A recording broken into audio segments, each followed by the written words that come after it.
Hey guys, so this is that second video I was talking about, although I'm not sure how productive it's going to be because I just took a sleep aid and it's actually starting to work. But I have a lot to say nevertheless, so I'm going to push right on through. Um, so I have had a lot of things happen in the last year, and I cried a lot. And I believe it's possible now that you can cry so much that you know, after a while, your ability to cry lessens. Um, Probably because you've found other ways to cope with grief or sadness or whatever. But I found in the last year that I am really not as much of a crier as I used to be. And I come from a family of very emotional people. So we tend to cry at the drop of the hat. um, I come from very sensitive stock. So the fact that I'm not able to cry is kind of a big deal. But lately, I've been really overwhelmed with, not with school so much, because I'm actually doing pretty well in school, but with finding a job, because like a lot of people in this country, I've been looking for a long time and things haven't panned out. And it's starting to get to that point where I either need to find a job or um, I don't know. I'm just getting to that point where something's got to give, and um, I think I'm also feeling a lot of stress from my solo debut, my orchestral debut in a couple weeks. Um, I'm ready and I'm prepared, but it's a big deal to sing by yourself in front of an audience of people who are paying to hear you with um, with a band behind you, like not a band like drums and guitar band, but a symphonic band. That's kind of a big deal. Um, so I've been wigging out about that, and I found out that my mom is doing paperwork to get a lung transplant to see if she's eligible. She's in the initial stages for a partial or a full. So that's kind of scary too, that her health has gone downhill so much. But she's doing better. But still, it bothers me. It bothers me to know that my mom is suffering to some degree.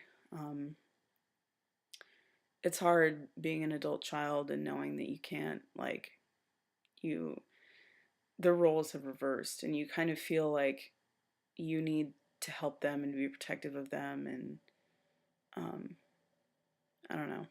So that's a long way of saying that I've had a lot on my mind lately and a lot on my plate. And so last night on the way home from rehearsal, I just broke down and sobbed. And I felt it coming. I felt it coming all night.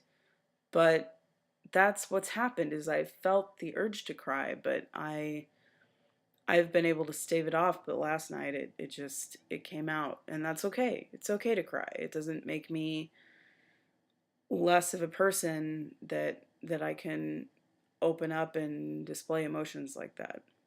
And what it tells me is that enough is enough, and I've had enough, and I need to get going and accomplish things. And I need to look into the future. I need to look into getting started on gender therapy, and I need to start planning my benefit recital for top surgery, and I need to start being proactive.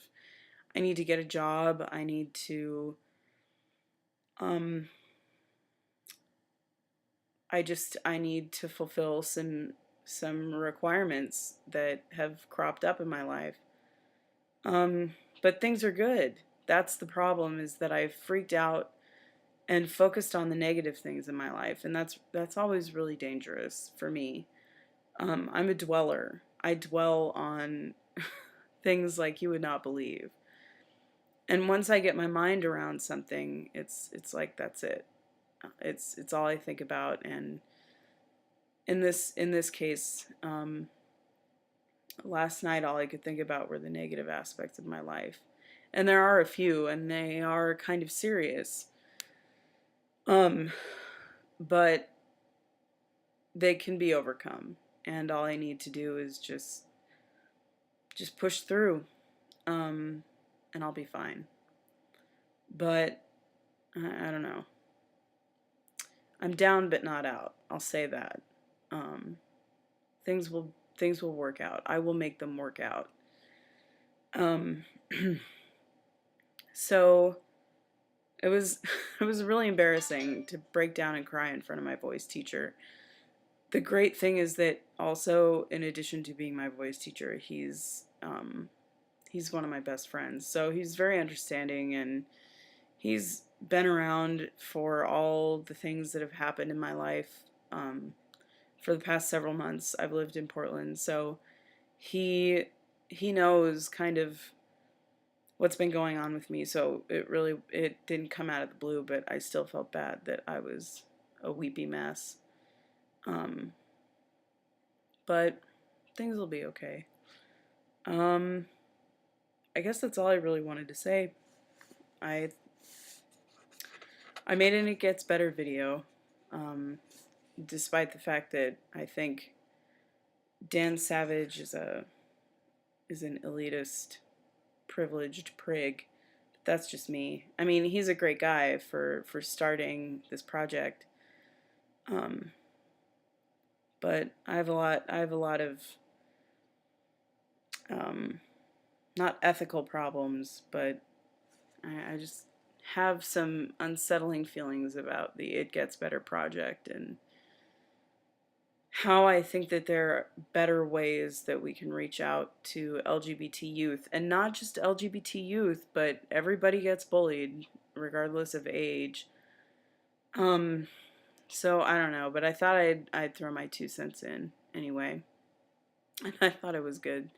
I thought it was interesting that I was reading a poem about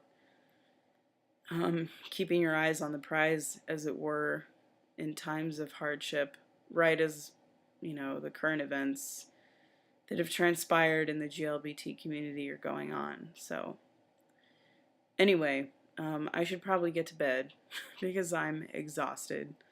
And I will talk at you all later. So, be well. Bye.